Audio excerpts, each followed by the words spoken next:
I'm not surprised, motherfuckers.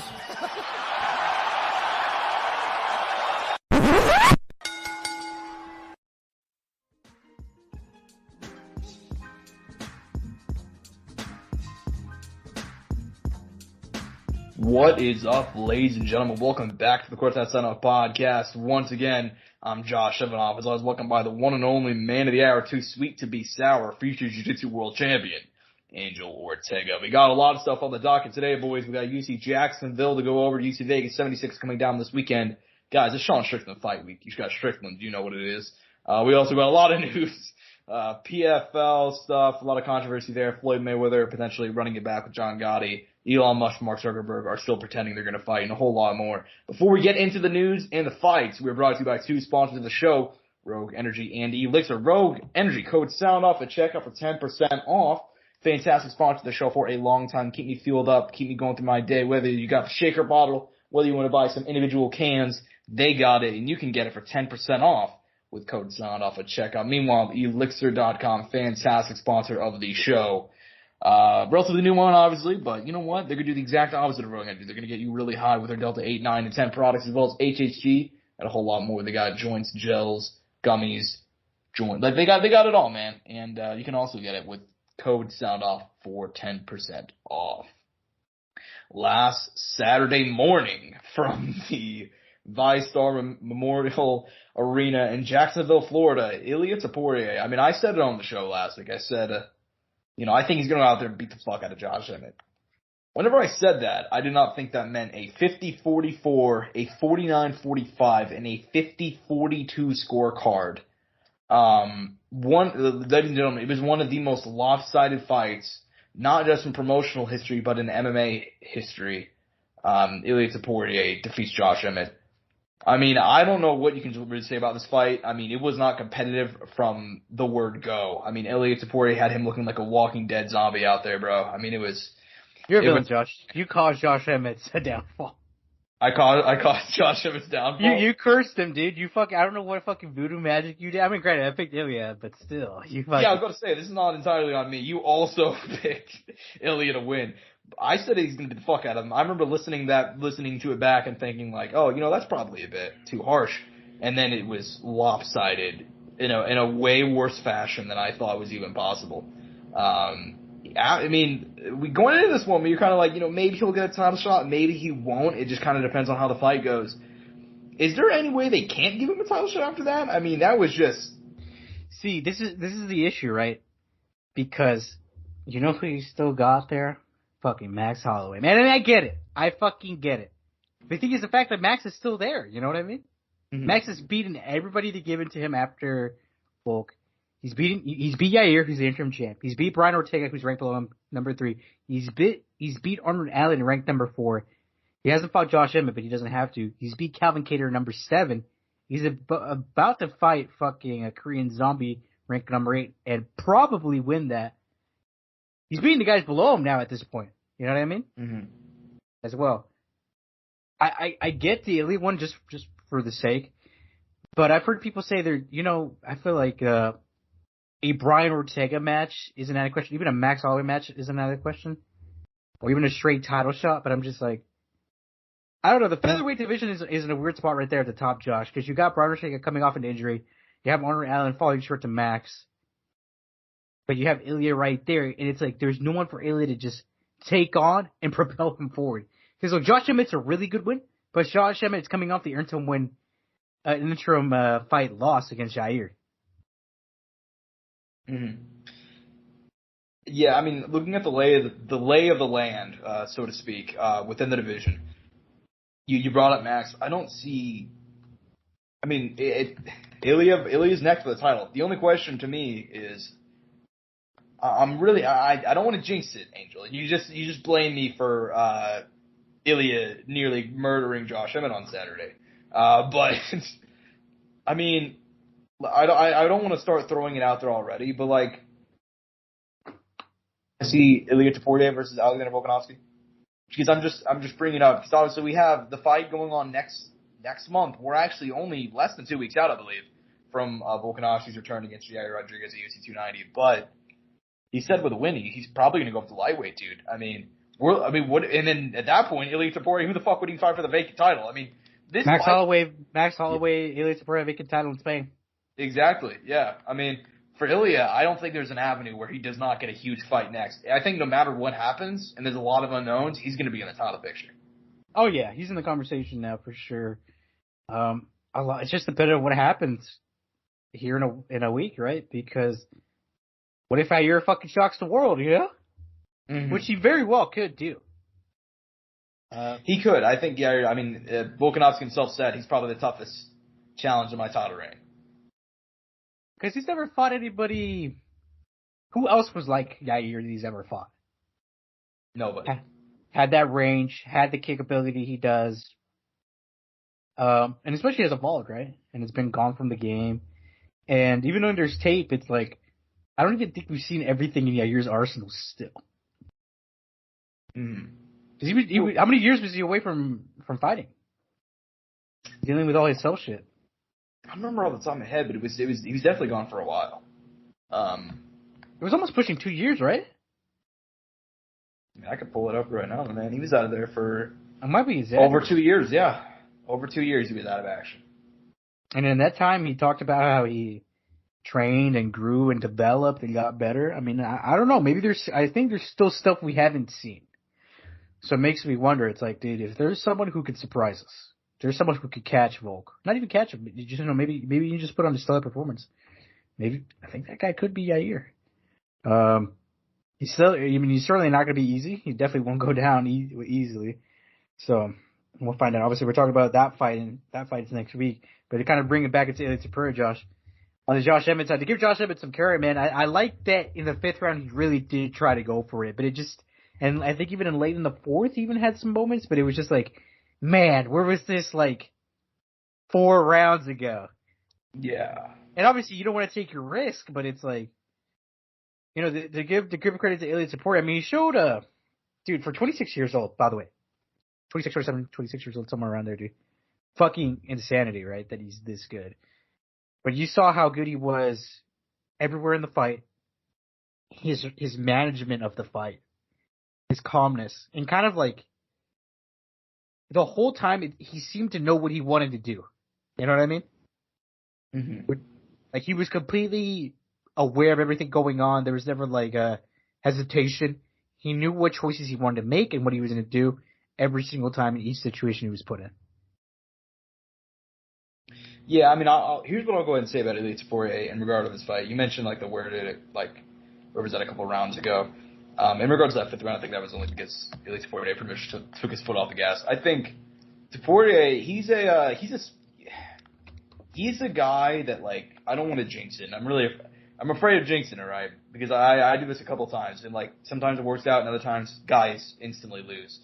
But Ilia Topuria, dude, like, I don't know if you were seeing it online, but like, there's something special about this kid and his star power. And you mentioned it; he's only 26 years old, like 14-0. Do you think Ilia Topuria has the potential to become a star?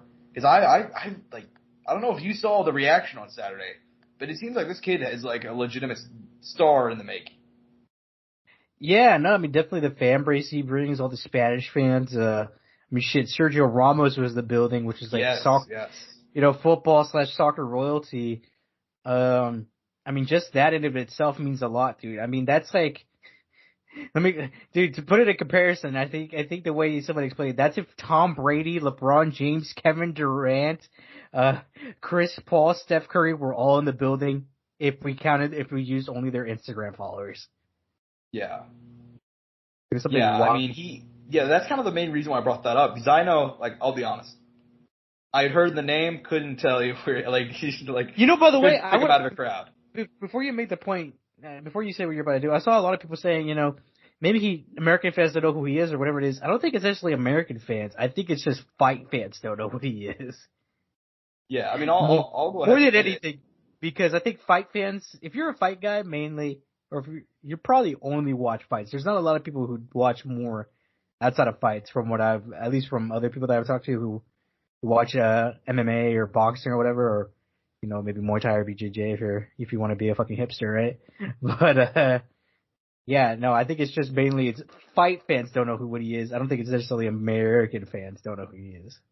Yeah, I mean, what I was gonna go ahead and say is I knew, like, I'm pretty sure I'd heard the name before because like you and I've talked like about soccer like a fair bit, just like casually because I've had like questions about it. But like I didn't really know who he was, but what I do know is that soccer fame is different. So whenever I saw that motherfucker sitting like Octagon side, I was like, oh yeah, he probably got like 100 million followers or something. Like just automatically assume because I know soccer fame is different. Okay. Like beyond all else, but yeah, I mean in terms of Topuria, I think we should go ahead and move on because we know what's kind of in his future. Speaking of futures, the future, Macy Barber. Dude, I mean, if you want to talk about turning a fan base opinion around, dude, I mean, she and Amanda Hebos went out there and put on one of the best fights of the year at UFC Jacksonville, just going back and forth, bludgeoning each other. In the end, ends up being Macy Barber gets a second round win by knockout. These two looked like horror movie victims, and it was just an incredible fight, dude. What'd you think about it and her potential future? Bubba Banger, like you said, she kind of changed what people thought about her, which is awesome. But she always had that potential. It was just a matter of time if she made that step forward or not. And right, there's only one fight, and if you still look at her past few fights, it's still some questionable split decisions, a rough out against Roxanne Modafferi. But I think people need to remember she was injured in that fight, or got injured in the middle of that fight, and has managed to rally back. The question is, going forward in the top of the division, how's she going to do? I do think she definitely needs to fight another top gal. Someone a veteran, like someone like a Kate Shukagian or a Lauren. And I feel like this is right for her. Definitely put on a hell of a fight, a great 2 rounds. I know people were pissed about them getting fight of the night bonus. There was another fight that I thought she got fight of the night too, but we'll get into that later. I mean, we can just talk about it right now if you want. I don't think that, what you said, Trevor Peak, right? Jose Mariscal. That's the fight you wanted to fight the night over? Chepo, dude, it was a fucking great fight. It went the distance. They never stopped. It was fucking great. I don't argue against it. I mean, they're both great fights. I mean, they both honestly deserved a bonus, like, to put it simply. Yeah, I think it's still dumb that the UFC only gives out 1 fight of the night bonus, or they limited it to 4 bonuses. I think that's still the dumbest. That's probably the dumbest thing they do. They do locker room bonuses still and stuff like that. Yeah. I know they but we don't know about them. Yeah, well, they're also. I mean, anyways, I'm not gonna get into that part of it because I don't want to speak out of turn. But yeah, I mean, in regards to the co-main event, dude, I think Macy Barber. I think she just turned people's eyes around on her. I mean, I think here's what I'll say about Macy Barber. Like, if you guys like. Whenever she debuted, she got a lot of hate. And I'm sure there's people going to listen to this right now. It's been like, oh, it's only been like 2 or 3. Like, she debuted 5 years ago, dude. Over 5 years ago at this point, which does not seem real. But she was 20 years old when she debuted, and I can tell you, like, if you're 20, you're probably gonna be pretty fucking annoying. It's basically a roll of the dice. You're like, some people grow up faster than others, dude. Like, but she's in interviews I've seen, she seems very like mature, very level-headed. I even saw she called out Juliana Pena whenever Pena, like somebody asked her at media day about like what she thought about Nunes retiring. She's like, I thought Nunes gave a great speech. I thought it was a beautiful moment. Outside of Juliana Pena's dumbass being there yelling, I thought it was a great moment. Like, it's just, she didn't say it verbatim, but like that. But she was basically like, yeah. Like, Juliana basically ruined that moment. So I've become, like, a Macy Barber fan over the last week, man. Like, I think a lot of people call her Juliana, though, on that. There were a lot, but I thought, she's not even in the same division, so I appreciated her kind of taking her time out to call her out at media day. I thought that was nice. Mm-hmm. But, in regards to her massive win, excited to see what's next. I think there's a lot of good fights for her. I think women's flyweight is the best. It's probably the best women's division in the UFC, Angel, right? At least now, especially with Rose Namajunas heading there. Oh yeah, I forgot about that. I mean, they're close. I mean, they're both great, strawweight and flyweight. I mean, I think they're pretty tight. I will say that. There's definitely. I mean, fuck, which one? I don't know. They both have a lot of talent, man. I really do think they're almost neck and neck. I don't think you can put one over the other. I mean, probably not. But I mean, it's definitely. My point is that it's close, and the fact that it's close is pretty impressive. Because for years, flyweight was just horrendous. It was a matter of time, though. I think I've had this. We've had this conversation off air. I think women's MMA is still ever growing and ever evolving. I don't think it's hit its peak yet. I still don't think it's caught up with men's MMA. They'll just refer to the ladies, it just hasn't. It's a fact. You can see it. Yeah. Yeah, fair enough. I think we should go ahead and move on. Rest of the card, man. There were a couple of good fights, a couple of highlights, a couple of not so good fights. Which ones do you most want to talk about? Oh man! By the way, how do you rate this card? I just stepped away. Like just out of 10. Like just out of 10, you mean? Yeah, like overall, it was a pretty good one, and I think it has to do with the fact that it wasn't in the Apex. It's just right. Yeah. I mean, honestly, yeah, probably. Without a doubt. But overall, what are your overall opinions on the card? I think it might be the best fight night we've had all year. It might be. It was a really entertaining night. It was a really entertaining night of fights. Admittedly, most fight nights I kind of like just forget these days because, I mean, they're most like 3 out of 4, like 3 out of 4 at our Apex. They're pretty forgettable, Yeah, I mean, I think we were there for UFC Kansas City, and that was a banger. But I also question, like, if we weren't there, how highly would I view that? You know what I mean? Oh, no, without a doubt. No, there's no arguing that. Yeah, so I don't know, but this is definitely one of the better fight nights all year. I mean, I put it probably like a solid 8 out of 10, 8.5. Like I had a lot of fun with this card, dude. I mean, main event was insane, co-main event was insane. There were other fights down on the undercard, like Trevor Peaks. I mean, there was a lot of really, really good fights on this night. There was a lot of good performance, like specifically performances. I mean, I think a lot of people deserve Performance of the Night awards. I think we should just go finish by finish, Josh, and then kind of hit the decisions real quick. David Onama, dude, what a way to rally back after he lost against Nate Landwehr, and obviously the whole situation going on in Glory. Fuck, man, that was a hell of a way to come back because he ended up coming in on short notice and taking the fight at 155 against a great guy and someone I still have a lot of hope in, and I hope puts it together in Mason Jones.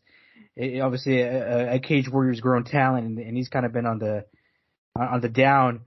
And then he followed it up with taking 2 really quick fights against Mowgli and Garrett Armfield, which I don't even know if Garrett Armfield's still in the UFC, no disrespect.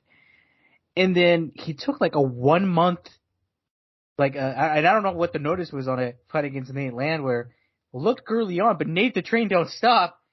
And ever since him, it's almost been a whole year since we haven't seen him. And he gives us this performance, man. It was awesome. The Izzy celebration again, kind of. It's sick, man. I thought it was good. Obviously better than oh my god, what's his fucking name, Josh, on Misfits one. Oh my god, I can't think of his name. But you know who I'm talking about. Better than that. I mean, awesome finish against Gabriel Santos. I know the betting odds were. I think David Onama might have been the underdog in this, which was kind of crazy to me. I'm not gonna lie. Santos is a good guy. To go one down, Josh. Brendan Allen, Bruno Silva. What are your thoughts? I mean, he's here, right? I mean, yeah, he's here. I mean, he said that he's going to be fighting Izzy. He's going to be the next champion of the division. I mean, pump the brakes, young man. I do think he's not far off. I mean, I think his current winning streak is insane. I mean, he lost to Sean Strickland back in 2020. But outside, and he obviously lost to Chris Curtis. I think Chris stepped in on short notice. But outside of that, he's won 7 of his last 8 or something crazy. And some good guys in there too: Bruno Silva, Andre Muniz, Christoph Jocko. I mean, there's some really. I mean, I remember thinking Andre Muniz is probably going to beat him too. So that was a huge win. That was a tough fight to pick. That was a very tough fight to pick. So. And the guys he's beat before that, too. He's beat a lot of good guys before that. I mean, he had Kevin Hollywood in there. And we should also remember here, he's 27 years old. Yeah. Like, he's just now hitting his prime. So I'm very excited to see you. Like, should we talk about what he said to Brad Okamoto? So why don't you go ahead and tell the people what he said to Brad Okamoto? So Brendan Allen was instantly offered a fight right after his win over Bruno Silva to take on Roman Dolidze in September. Brendan Allen said no to this fight, and I'm assuming it would have been either a main or co-main, and said that he would rather fight or wanted to fight Dricus du Plessis. Dricus Du Plessis scheduled against Robert Whittaker here soon. Brendan, I don't know what's going on there, but I mean, I like the call out. I just don't think you're going to get that fight. Yeah, I don't think he's going to get that fight either. I think he would have been better off calling on Sean again for a rematch than Dricus. I think calling out Dricus is like the only thing that he's done wrong. You know what I mean? Right. He's done everything right, and then he called out Dricus. Or called for a Dricus fight, or said he would only fight Dricus. Yeah, I mean, I don't. Whatever. Hey, you do you, bro. I mean, that's all I got to say about that one. I don't even know what to say. I mean, I think a Roman. You got to shoot high. Huh? You got to shoot high, I guess. Yeah, I think a Roman Dialise fight makes a lot of sense, honestly, where he's at. But I mean, if he wants to try and call out Dricus, I mean, we'll see what happens, I guess. I mean, they do definitely need to give him a fair bit of a push here. They need to give him a top 5 guy, ideally. But when you look at the top 5, I mean, Alex Baez a 205er now. Robert Whittaker's taking on Dricus. Jared Cannonier's coming off a big win over Marvin Vettori. Marvin Vettori's obviously coming off that loss. So that kind of just leaves them with Sean Strickland, Derek Brunson, Roman Dolidze. Mm-hmm. So, how do you figure, man? Well, I mean, also, I mean, you mentioned Sean Strickland after this weekend. Who knows? We could see a potential rematch between those two. Yep, or a new contender. Yeah. Looking at the rest of the card, just to kind of close it out, man. I mean, Matheus Rebecca got a huge win, which we went ahead and shouted him out earlier. Like last week is your fighter to watch. Dude, I've had this weird thing. I'm not sure if you noticed this. I keep on doing I highlighted Tatsuro Utara. His fight was canceled. He's like the third guy that I've highlighted. We've only done this like 5 or 6 times, and like half of the guys have been canceled. Like on weigh-in day or fight day. I don't know what's going on. Maybe you should just quit naming. I think I should, dude. I mean, goddamn. Yeah, I mean, rest of the card, it was a fun fight night. David Onama got a huge win. Shout out Austin Lane, Justin Toff for the hardest of. I mean, Jesus Christ. I mean, I gave him a shout out on Twitter. I said Austin Lane, like he really. I said it last week on the show too. Austin Lane has had like a really tough journey to the UFC, man. And he's that guy that got knocked out by Greg Hardy back in 2018. So Greg could get into the UFC. He's fought his ass off for like 4 or 5 years, just working hard to get there. 29 seconds in, hits him with a veteran move, eye poke instantly. No contest, but Angel, he probably, he got paid for that though. So get the full paycheck, man. So it's probably worked out well for him. So anyways, we're back at the UFC Apex this week. I gotta be honest, this card's actually really solid. Very, very solid. It's just a shame that it's happening at the UFC Apex, and I also have no interest in the main event. But we do have to talk about the main event first, because it is a middleweight. I'm about to say ranked middleweights, but I realize only one of these guys is ranked. Sean Strickland. It's rank on the line. It's almost like what's the word for it? You know how they have those extra belts in WWE, it's an Intercontinental title match. Yeah, it's an Intercontinental title match, or what is the USA champ? What other bullshit? Yeah, US title, yeah. Diva match, Yeah, here we go, man. So we got, for the Intercontinental title, Sean Strickland versus Abus Magomedov. I mean, what do you say about this one? Sean Strickland coming off a win over Nasruddin Imavov, and in January prior to that, he lost 2 in a row. Still trying to get his way back to title contention, ranked in the top 7, I believe. I don't have the rankings pulled in front of me, but I believe he's like 6 or 7. Taking on Abus Magomedov. If you don't know him, you're not alone. 32 years old. Made his UFC debut back in September, knocking out Dustin Stolfus in the first round.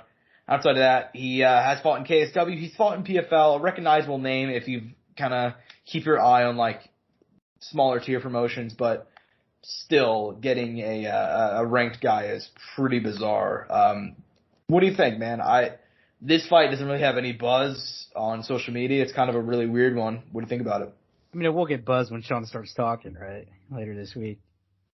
I mean, look, I think this goes to show kind of the state of 185 and how they need new names, right? They're giving Sean, a guy who has a decently sized record, is coming outside of the, has a lot of fights outside of the UFC. Seemingly looks like he has some potential, but only has one fight within the UFC, and they're already giving him Sean Strickland. Granted, though, Sean will take a fight with probably anybody Sean would literally fight probably the janitor at the PI if he has to.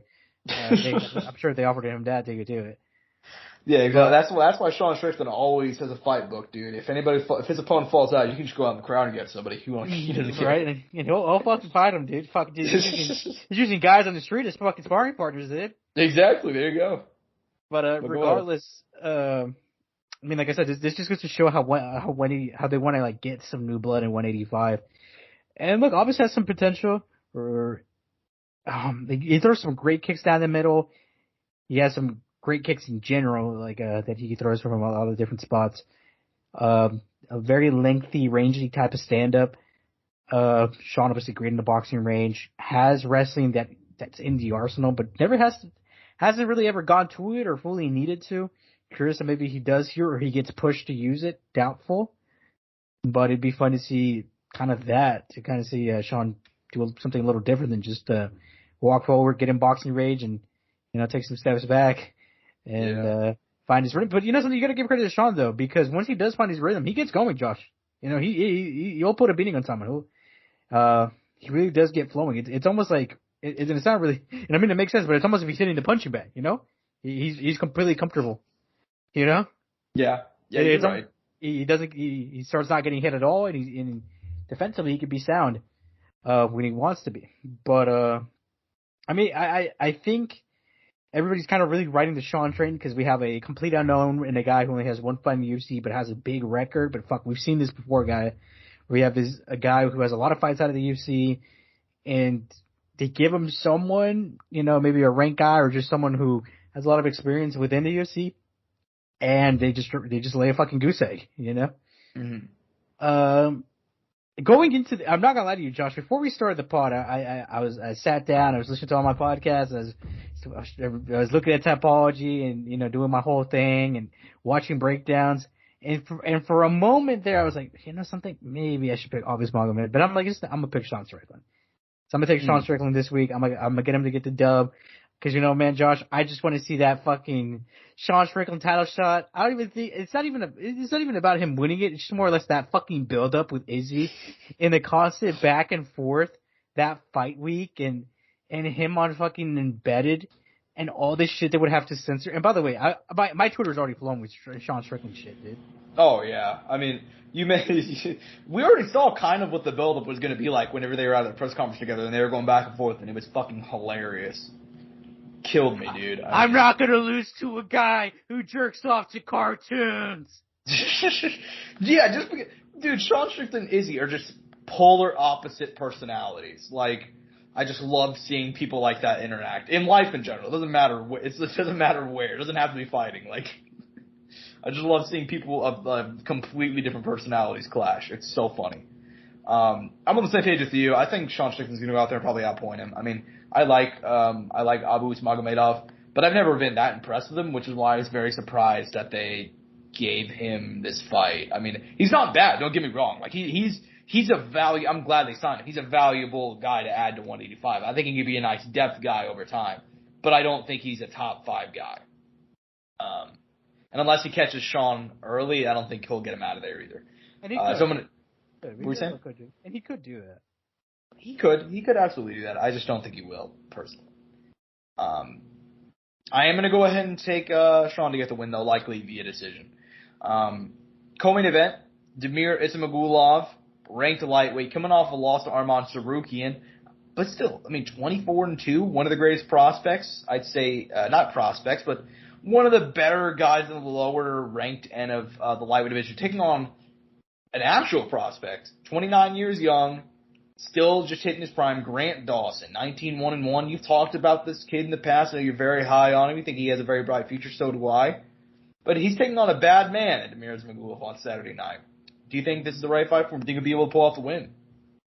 Yeah, I mean, I think it's the right time for this fight. I think it's hard. I will say, man, I'm kind of curious to see how Damir does because we're talking about a guy who just a few months ago, he was thinking about retiring. You know? He was like, he lost Arman Sarukian. He was like, something? I'm fucking done with this shit, man. I don't know what's, it might have been, was it health related at one point, I think? I could be mistaken there. I believe but. And then he was like, I got one more fight on my contract, I think is what he said. He said he'd come back for it. They gave him Grant Dawson, which I think is a good fight for him as well. I think it goes both ways. It benefits both guys. For Grant, man, going to the jiu-jitsu ground game, likes getting the fight down there. Striking is just good enough, which really sucks to say, because I think if it was good, I'd be very confident in Grant Dawson. The only issue is it's just not fully there yet, and I hope he's been working on that aspect of his game because I think that's what he needs to get him to that next level as a fighter, especially now that he's hitting those prime years as in your body. He's 29 years old. He's going on 30 next year, and it's like it's the time, man. If you need to put it together, it's right now. And he's running this 10-fight win streak as well. Like he is peaking, especially in a 155 division that is in. I wouldn't say it's in need, but it's always nice to have a new face, especially with having the old dogs coming out here soon, in Dustin, in Chandler, in Gaethje, not not far from retirement. We kind of need another star, and especially an American guy. Not to sound overly patriotic, but it's always nice to have some guys in there who are from the U.S. You know what I mean? Yeah. In the especially with so much talent coming out outside of the U.S. nowadays. Well, I mean, Mexico owns the UFC at this point, so I mean, yeah, I mean, our neighbor over there, so they're bringing in all the talent right now, so we got to pick it up, Yeah, I mean, I think I'm really conflicted about this fight. I think this is actually probably like one of the reasons why I said this card is like one of the low key better like Apex cards we've done in a while. This is good enough to main event on its own in terms of not star power, but like in terms of the fight itself. I think it's gonna be a banger. I think I'm gonna pick Demir Ismagulov though. I think style-wise, matchup-wise, I think it's probably a good one for him. I don't think it's too soon for Grant Dawson. I think I could see him winning this fight. I don't know. Just matchup-wise, I'm going to go with Demir. I would not be surprised at all if Grant pulled it off, though. I think he has a very high ceiling, that kid. But not right now. Or at least not on Saturday. Rest of the card, though, dude, a lot of banger fights on here. Which ones are you most looking forward to? Oh man, dude, Max Griffin, Michael Morales is just a banger, right? It's just written to be a banger. Oh yeah. Michael Morales is one of those other guys at 170 who we're always talking about, like 170 having guys outside the rankings who are like, dude, that guy's a must watch. This guy's the future. What'd you say? What made you laugh? No, I just laughed. I'm sorry. I didn't mean to laugh. I'm on the Wikipedia. I'm so sorry, dude. I'm on the Wikipedia page for UFC on ESPN. Strickland Magomedov. I clicked on Michael Morales. I couldn't remember who he fought last. And some dumbass linked the wrong Michael Morales. They linked some 63-year-old murderer from 2006. Oh, so I was like, what the fuck? That's not Michael Morales. Whoa. Whoa. Guy. All right, go ahead. I'm so sorry. Regardless, though, Michael Morales is, like we said, is one of those guys that wins everything. He's just like must watch. Lots of finishes. Taking on a tough fighter in Max Payne Griffin. But my highlight fighter of the week, Josh, is no other than the guy who made his debut earlier this year with his brother on the same card in Brazil, Ismael Bonfim. These guys look special, especially at 155. What a division to be in. Taking on Benoit Saint Denis, who's a guy you've highlighted in the past too, right, Josh? I've kind of highlighted him. I've said that he's very, very good, but I was worried that his fight with Ilizuz Lascudo Santos was going to kill him. That's the one where he basically got beat near to death. I think they that's the one where they changed the ref. That's where they got rid of the ref, right? They got rid of the ref after that fight. Yeah. Yeah. In Abu Dhabi. But yeah, no, that's my highlight fight of the week. Or highlight fighter of the week. My highlight fight of the week. Oh man, that might be a different one, Josh. No, I'm just kidding. Going one down, Bruno Ferreira, who we also saw on that Brazil card. And kind of nice seeing another guy being brought back from that same card, having two guys who were on the same card again together. Which, I mean, it makes sense. They fought at the same time, so they'll be, I guess, be ready to fight around the same time. Taking on UFC newcomer, 185er, Nurulstan Ruziabov. I'd say that was actually pretty decent. 29 years old, big record from Uzbekistan. Kind of curious to see what he can do. He has a tough out here against a scary Brazilian man. But I think the one that's kind of bringing everybody's eyes to this fight, though, Josh, Kevin Lee's return to the UFC against Renat Fakhretdinov. Holy shit! They really didn't want Kevin Lee to come back to an easy fight. Yeah, they signed Kevin Lee just so they can fire him again. That's all I got to say about that, dude. I mean, Kevin Lee obviously coming off the win over Diego Sanchez. I remember he won, but I didn't come away feeling like impressed. I actually came away thinking like, oh, Kevin Lee, he's at that age of his career where like he's gonna start slowing down. Like Renat Fakhretdinov, I'm gonna fuck up his name. I'm sorry, but like, you know, this kid, he's 31 years old. Could absolutely murder me. He's beaten a couple of guys already in the UFC, including Brian Battle. Like, dude, you're right. They did not give him an easy one at all. And he beat up Brian Battle. But look at what Brian Battle did on the fight right after that. He fucking put out Gabriel fucking terribly. That's what I'm saying. Brian Battle is the real deal Holyfield. And Renat ran through him like fucking warm butter, dude. So I'm hoping the best for. This is something that, like, you know, a lot of newer fans of the show may not know this.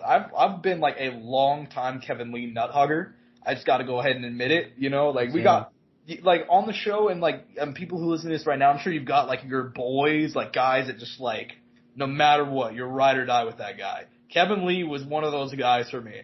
And it's been a rough last few years, bro. It's been a rough last few years, and I don't think Saturday's gonna get any much better for me. So, dude, at one point he was 15-2 and 10-1. You know what I mean? He's 16-3. Like he had a very good record for a while. I mean, it's not bad now.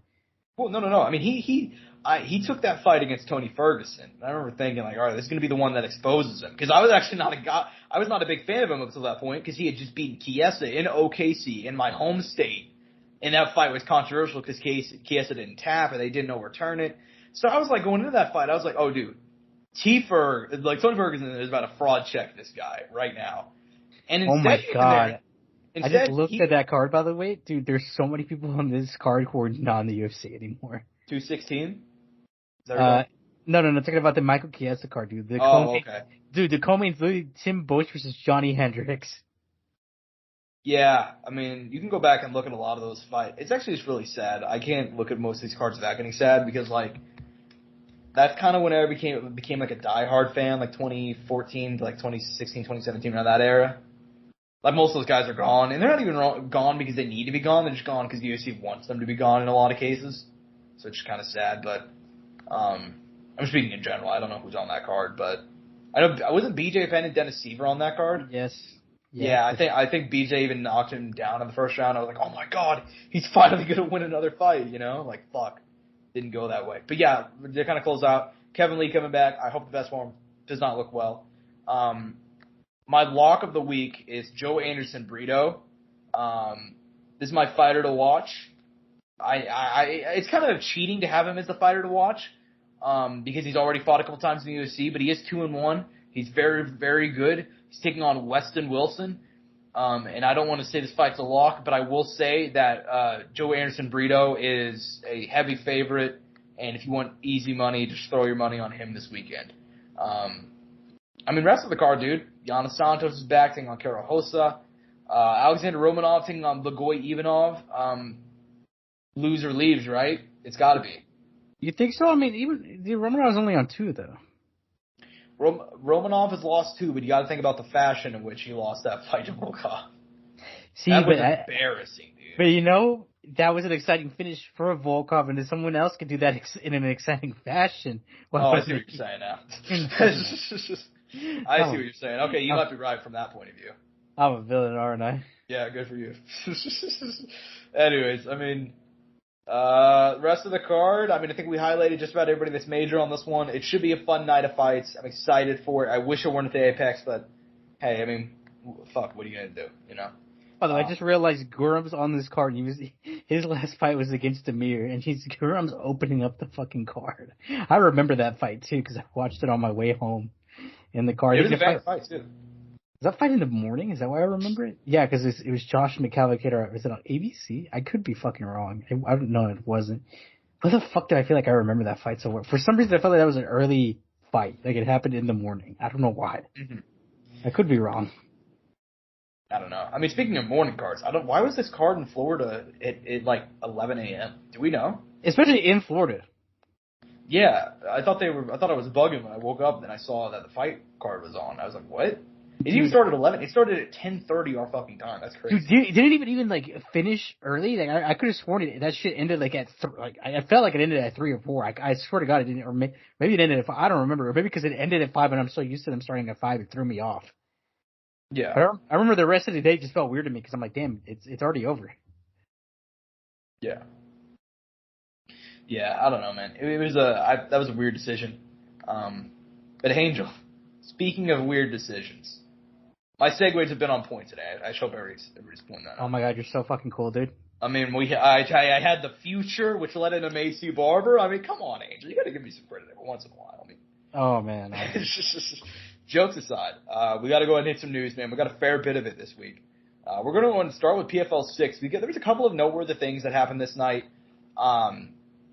Clay Collard picked up a knockout win over Stevie Ray. Stevie Ray retired after the fight. Which is a shame, but hey, dude, 33 years old, he had a hell of a run. I mean, you don't really think about it, but he's one of those guys who's around here for a fat minute, nearly won the $1 million last year. I would not be surprised if he returns. This is also his second time retiring, I should note.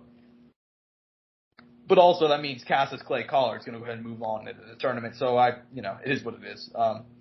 We should talk about the biggest news. The biggest news, because this is, PFL does not. By the way, before you continue on that, yeah, I wish I would have wrote down this guy's name. But whoever fucking called him a mid-fighter or a mid-Cage Warriors fighter on the fucking post on Twitter, fuck you. I wish I wrote down your oh my God. I wish I would have wrote down your Twitter name to call you out by Twitter handle, bitch. Just so you know. You're going at, so some guy was talking shit about Stevie Ray? Yeah, dude. Like, what, how much of a little bitch do you have to be to fucking kick someone when they're fucking retiring, dude?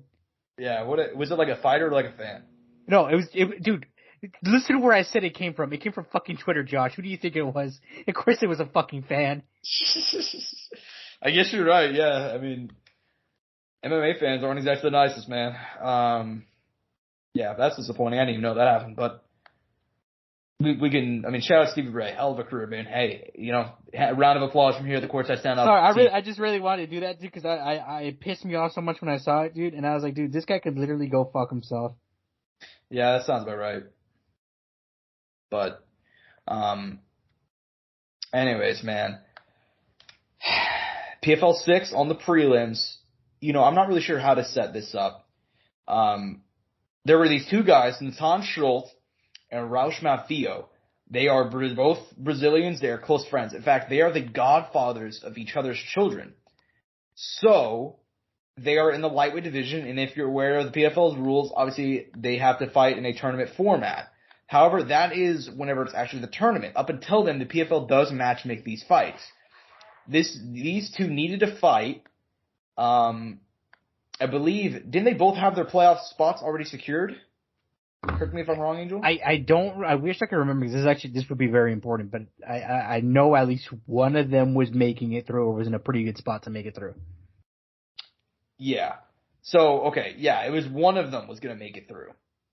Only one of them was going to make it through. Because I'm looking at the scoreboard right now. It would have been Clay Collard, Olivier Aubin-Mercier, Bruno Miranda, and then Natan Schultz. However, it will not be Natan Schultz. He won the fight. If you did not see the fight, you don't have to watch the fight. It was horrendous. They basically went out there and threw air punches for like 15 minutes, occasionally grappled a little. It looked like it looked like if you had to fight your friend, basically.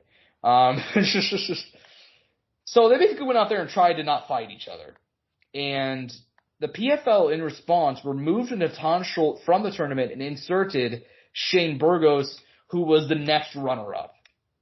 This has caused a lot of controversy. Because it's like, does the PFL have the right to do this? Why would PFL match these guys up to begin with? So on and so forth. And Natan Schultz himself put out a post, basically adding Francis Ngannou, like, hey, like, you're the fighter advocate. You're cool with just fighters, like, getting removed from the tournament because they did not like how the fight went. I mean, it's a really complicated situation. What do you think about all this, man?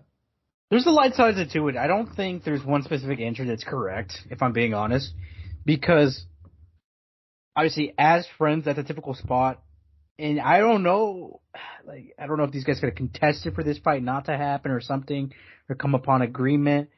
Which obviously that's obviously ridiculous. And also, guys, if you guys are going to do this shit, why don't you guys just go down to the ground instantly and just have a jiu-jitsu match? You know what I mean? You guys could have sold it way better that way than having it on the feet. Just saying, not saying they should have done that, but just putting it out there. And I don't know. I don't know what the right thing to do is, because I'm trying to think about both sides, right? Obviously, you don't want to beat up your friend, and you're in the fight game, and you guys are cool, but we've seen people fight before, and they've made it work, and it's difficult, and it does. I'm sure that it definitely has affected your relationship, right, to an extent. Mm-hmm. I mean, guys have literally have to move gyms. Guys have not been friends anymore afterwards. There's always I feel like no matter what, there's always a little animosity, right, or something. And especially since they're not fighting for they're not in the finals fighting for the $1 million, you know? It's not like everything's on the line. This is just to potentially get there. And at the same time, by them, and look, I don't know what difference it, I don't know if they didn't get it, if Shane Burgos would have got in or not or whatever, and all of those specifics. But you're also preventing someone else from potentially being in a better position as well. Or someone potentially getting in. I don't know if exactly the points were, if someone would have lost, Shane would have made it in, or a person would have made it in. But the fact that could have potentially happened, if results were different, is kind of shitty, you know? Because you're taking someone else's potential opportunity away. I definitely do think there should have been some sort of conversations. I think the PFL should have talked to them privately. I think they should have been like, hey, what happened? Did you guys actually do this? This looks odd to us. It looks almost a little suspicious. What's going on here, you know? And even before the fact, they should have talked to them. And look, granted, I don't know if the PFL knows these guys' relationship. And also, should the PFL be faulted for not knowing, you know? Or should it not matter? I mean, there's a lot to it. I don't have a super strong opinion, but I don't know where I fall on it. I think I fall somewhere in the middle. I get where the fighters come from, and I get where the promotion's coming from. I think what a lot of people are kind of complaining about is kind of how the promotion kind of took it into their own hands, you know, and they took over. But at the same time, guys, it's their promotion, it's their business. The fighters are fighting in the promotion. The promotion isn't promoting. Obviously, they're promoting for the fighters, but they set up the fighters to be, you know, to be in the position they are. Yeah, I mean, just kind of really quickly, just kind of skip to the end. I am on the same page. I fall somewhere in the middle on this. I think a couple of things. I think everybody painting this as a wider black issue. I don't agree whatsoever. I don't think it's anything just general. What I will go ahead and say is that PFL inserted themselves in this position by booking these guys against each other. But at the same time, there's also a possibility that I think they could have both technically made it in if they were fighting other people, hypothetically, if they both won by knockout, I think they could have gotten in and they would have had to fight each other anyway. So I guess my question is, if this is such a because if you guys have not watched the fight, I may even make this into a clip and insert some highlights here. But they basically went out there and did nothing. I even made jokes on Twitter at the time because I forgot. I didn't even realize how close these two. I knew they were friends going into the fight, but I didn't realize they were godfather to children close. You know what I mean? Mm-hmm. And I made jokes on Twitter that James Krause has just felt a shiver go down his spine. You know what I mean? He didn't know why. Because these guys went out there and basically, they didn't fix the fight, but they didn't try to win. Neither one of them tried to. I mean, I guess Natan Schultz won by virtue of getting to better positions. Because if you guys didn't watch the fight, I'd say the vast majority of this fight, Angel, I'm sure you've seen it, it was pretty much in the clinch up against the fence. They didn't really do much. Whenever they did throw punches, they weren't really doing anything. And here's the biggest thing. There wasn't any coaches either. They instructed their corners not to coach. It was a silent fight. Oh, what? I mean, I guess that... Yeah. Yeah, no, I mean, look, there's a lot to it. And like you said... There's a lot going into it, yeah. It's not black or white. I think saying it's black, there's one side that's correct, there's one side that's wrong is not a good take. There's just a lot going on. There's a lot of issues everywhere. And I mean, look, no matter what, there was still a possibility of them potentially fighting later on. And at that point, it's would it have been the same or would it have been different because they had the potential to potentially be in the $1 million fight for the title and the money. Which, I mean, at that point, obviously, I think it's all goes, you would assume, but who knows? Maybe it would have been like that. I mean, maybe we would have got the same result we had this night. Did you mention that one of them called out Francis on Twitter? Yeah, I mean, I believe it was Natan Schultz was the one who did it. He said, like, in Ghana, you're supposed to be this, like, paraphrasing, obviously. I'm not going to quote him. I don't have that thing in front of me right now, but he basically said, like, in Ghana, hey, you're the fighter advocate. Where are you? Which is kind of a fair thing to say. Yeah. I think if Ngannou wants to, if Ngannou, hey, Francis, I don't think, like, is this not quite literally his job and what he said he wanted to do? Yeah, I mean, there's definitely a conversation here to have between the PFL and these two guys because going forward, it's like, is this going to be an issue? Because you guys fight in the same division. This could happen again. We might even have to have because sometimes they have to match certain guys up for tiebreakers, and they could potentially be in a tiebreaker position in the future again, or in the future, where they have to fight to get into the playoffs, or maybe once again, what would have happened if they made it to the playoffs? What happens if they would have been there for the $1 million fight? Mm-hmm. Yeah, I mean, in regards to that, that's kind of the reason why I'm not fully on board with everybody piling on the PFL. Because I mean, if these guys were going to go out there and because this was always a possibility, that was always the case. And they could have also declined the fight, too. I mean, I think that there's, I don't think Natan Schultz or Rosh Mafio are blameless in this situation. Because the whole thing behind the PFL is for example, they've propped up a guy like Brandon Loughnane as, a star, right? And they could have had a good story, too, dude. They could have been like, oh, look, they didn't want to fight their friends, yada, yada. Yeah, I mean, if they expected him to go in there and do, a warrior-type situation, that was never going to happen. But, I mean... right? But I mean, dude, we saw this as recently as Kamaru and Gilbert in the UFC. Those were two close friends and two close teammates who went out there and beat the fuck out of each other.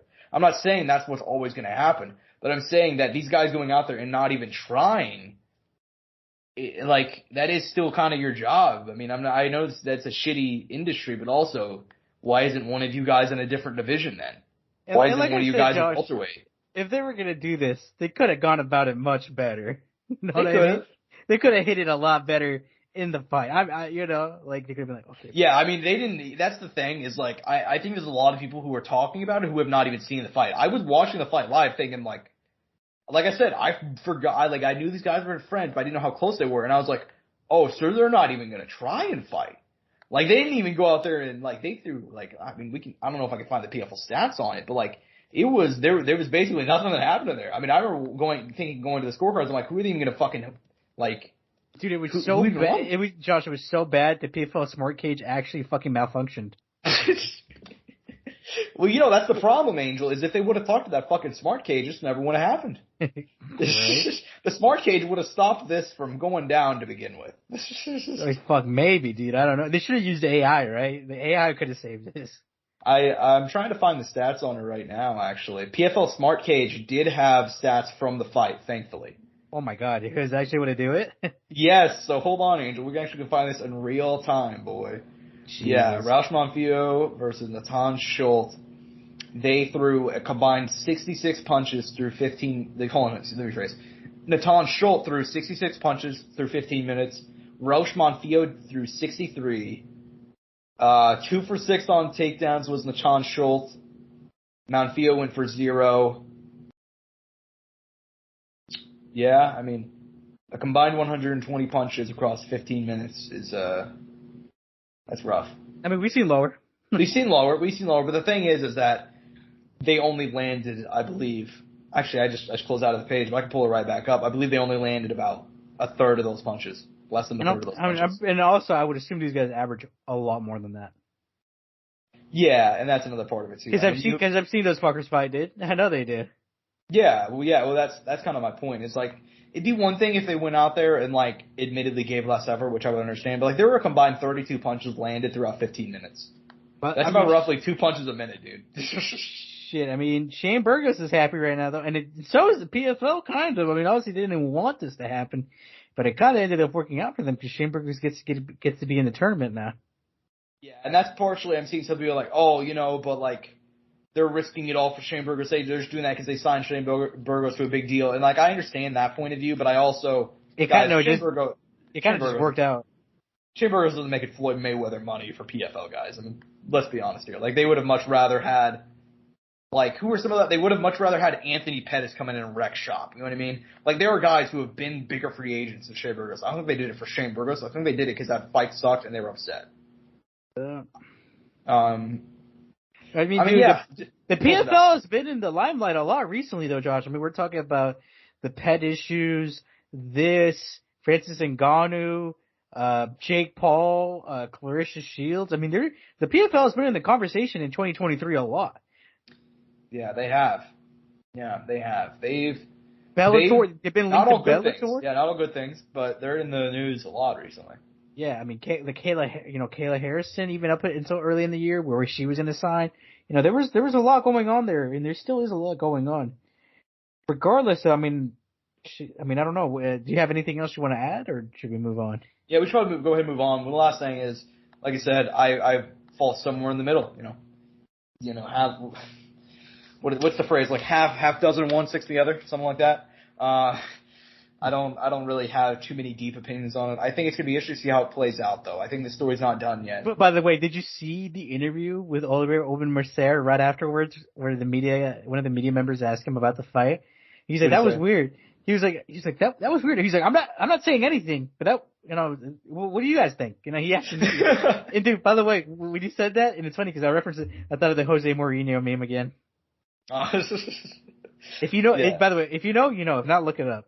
Yeah, exactly. I might even put it in here, but anyways, man. Yeah, I think we should go ahead and move on. You got some more news to talk about. Floyd Mayweather and John Gotti, who we talked about. They went out there and had a whole ass riot, bro. Well, they said they had so much fun they want to do it again. Because John Gotti was interviewed recently by Ariel Helwani on the MMA Hour, and he said that right after the fight ended, apparently his father actually went and spoke to the Floyd Mayweather money team, and they said they're actually looking at an October rematch. Jesus. I mean, probably taking won't this shit be. serious.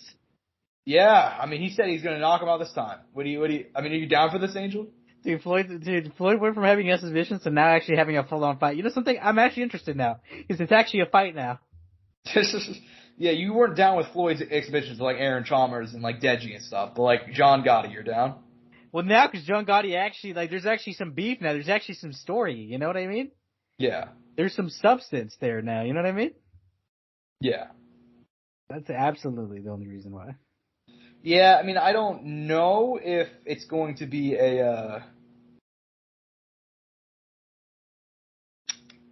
Let me. I don't know if it's going to be like a real fight, but it's going to be like a real fight. Does that make sense? Like, this may still go down to an exhibition, but I don't think they're actually going to. I think they're probably going to go out there and actually try and fight. At the very least, they're probably going to put in more effort than Natan Schultz and Raj Malfio did on Friday night. But look, I keep telling you, Josh. Yeah. One of these times, Floyd, dude, like he's being Icarus, dude. He's gonna fly too close to the sun. Like it's gonna get there eventually. Yeah, that's a good way to put it. He's gonna get there, depending on if he keeps on fucking around, dude. He's gonna fuck around and find out eventually. Because he's not. I thought maybe he was gonna be against Mikuru Asakura, and also he rocked him a couple of times. Also, the other thing you gotta think about, he's not that big either. You know what I mean? Like someone like Roy Jones Jr. is actually big. You know what I mean? That's the other thing. Yeah. There's a Roy for still doing these exhibitions as well, dude. Yeah, I mean, I think. I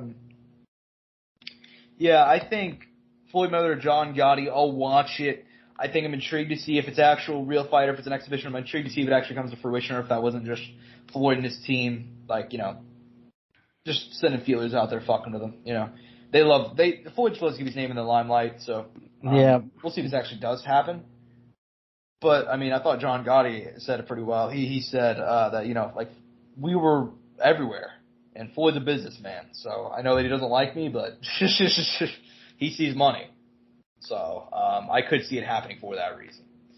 Nonetheless, I don't think there's a whole lot to say about it, so we should go ahead and move on. Dude, Alistair Overeem.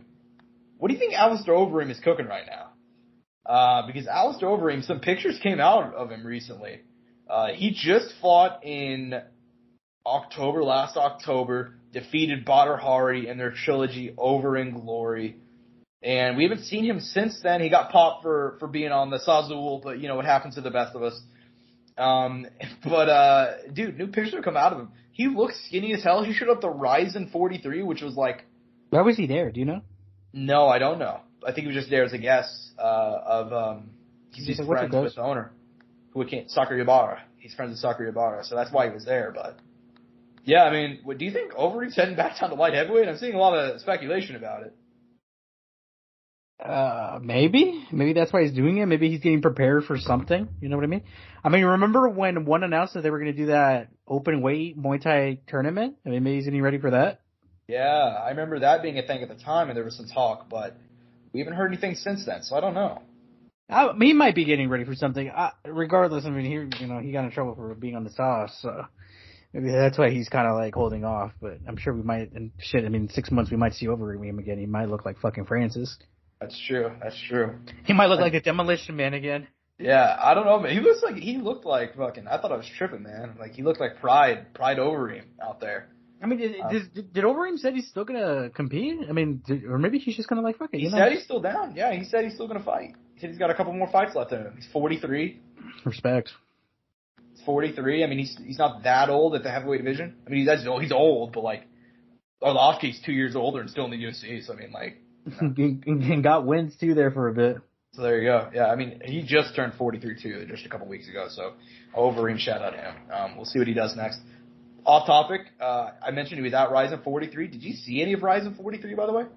Saw highlights. Dude, what was in the water over there in Sapporo that night, bro? Like, it's just... Dude, it's Sapporo, Japan. They went out there. Dude. Because it's Japan, dude. I mean, it was all finishes. There was, I believe there was only one decision the entire goddamn night. I mean, it was very evident. You saw it was not in the building for this one, too. And God bless, too. I mean, I don't want them boys there, you know?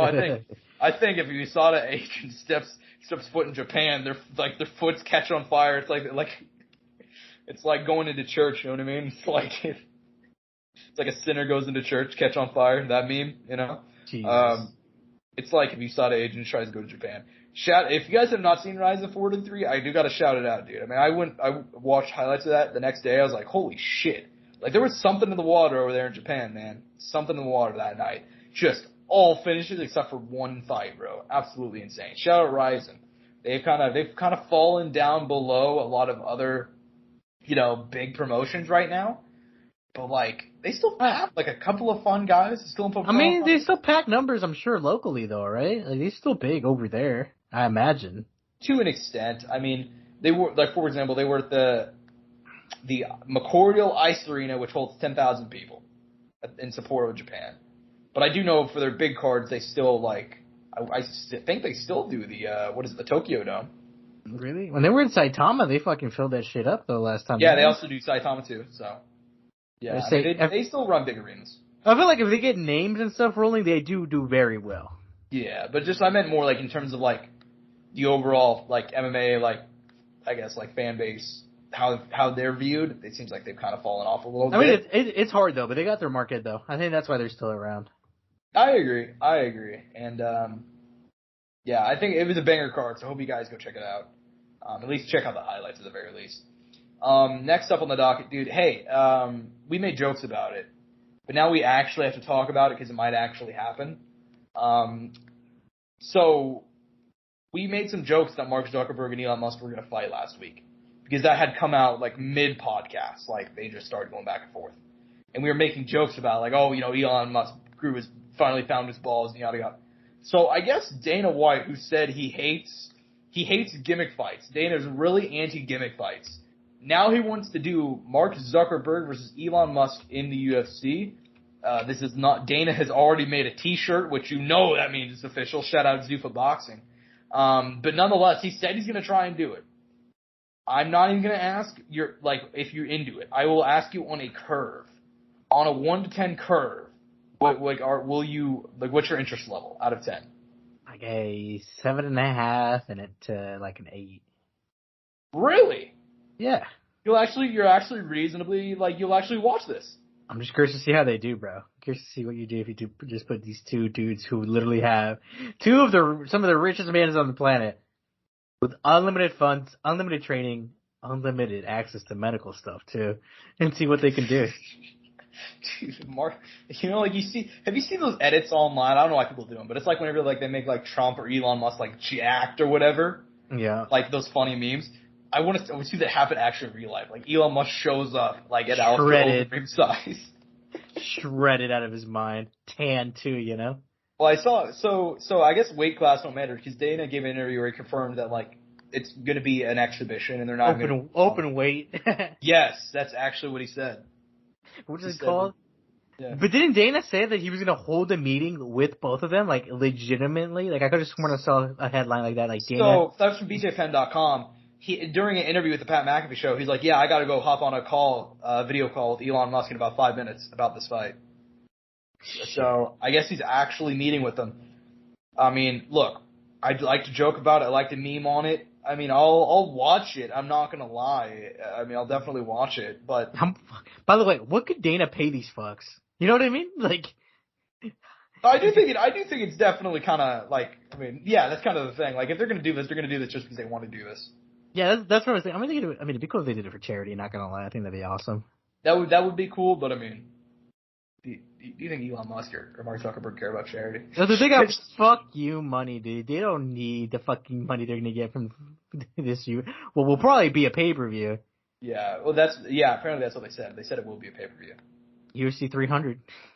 Oh God, not UFC 300. I hope not. But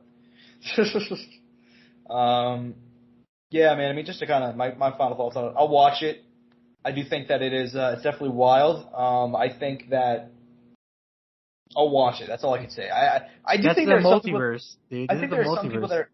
Yeah, it's a multiverse. Is that what you said? Yeah, dude. We're in this multiverse where this shit's actually going down.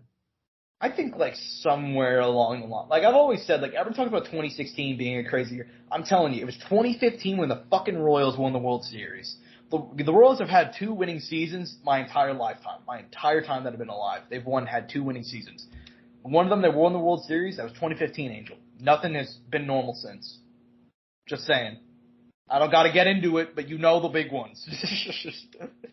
COVID, I mean, The Apprentice guy, I mean, the Chiefs got good too all of a sudden. I mean, crazy.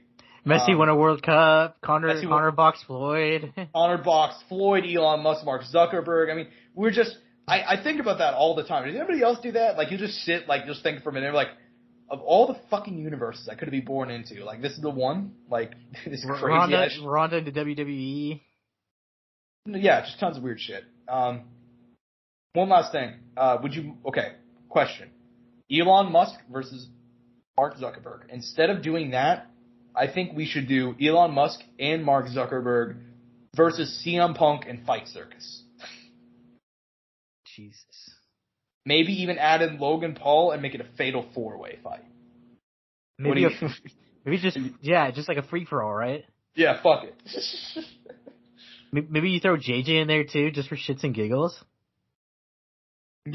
Yeah, why not, man? That'd be some spicy memes there, dude. You know something? Hell in the Cell, dude. You know what I mean? fuck it. They got the WWE now, you know? Fuck it, you know? You're right. Actually, you're right. They have the WWE now. Why don't they just do a Hell in the Cell, KSI, Logan Paul, Elon Musk, Mark Zuckerberg, CM Punk? Just, if you're gonna do this gimmick shit, which I'm sorry, Dana, it is. And then you know what it is? It's ex-PFL. Jake Paul is the first boss, and Francis Ngannou is the last boss. Dude, I think no. Don't put Jake Paul on the other side, and then we have to clone Francis Ngannou, and we're gonna have 2 Francis Ngannous versus that big group of dummies that we just said. You know what I mean? That could be fun. Jesus. Yeah. Anyways, man, I think we should go ahead and move on. Last couple of bits of news: Canelo Alvarez has signed with PBC. Dude, PBC looked to be on they looked like dead. I mean, right? Like you literally said this like a week or 2 ago, which is hilarious to me. I mean, yeah, but I mean, if you look, I wasn't making the shit up. Like, if you look up like their schedule, like they've had like a very small schedule for a couple of months now. Like, there have been times where, like, they'll have a fight card and they won't even have their next event booked. So, like, the broadcast ends, they have nothing to promote, you know what I mean? They've just been, like, in a really weird place for a couple of months now. And then they signed motherfucking Canelo Alvarez for $100 million out of nowhere. And they dropped that fuck you money on these guys. They really did. And we got a fight announcement. Jamal Charlo versus Canelo Alvarez, September 16th. Finally. Yeah. What do you think, dude? Fuck it, dude. They got all his fights lined up. I mean, it's the perfect roadmap for Canelo, or for maybe not, you know. But they got the best. I think some of the best fights they could give him now. I mean, shit.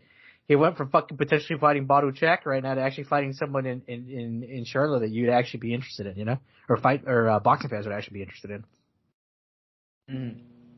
Yeah, I mean, Canelo. Here's the good news. I believe they have a couple of fights planned out. Isn't it? They're gonna have Charlo and then Benavidez, and then they haven't figured out the third one. I believe that's the last one. No, I think I saw.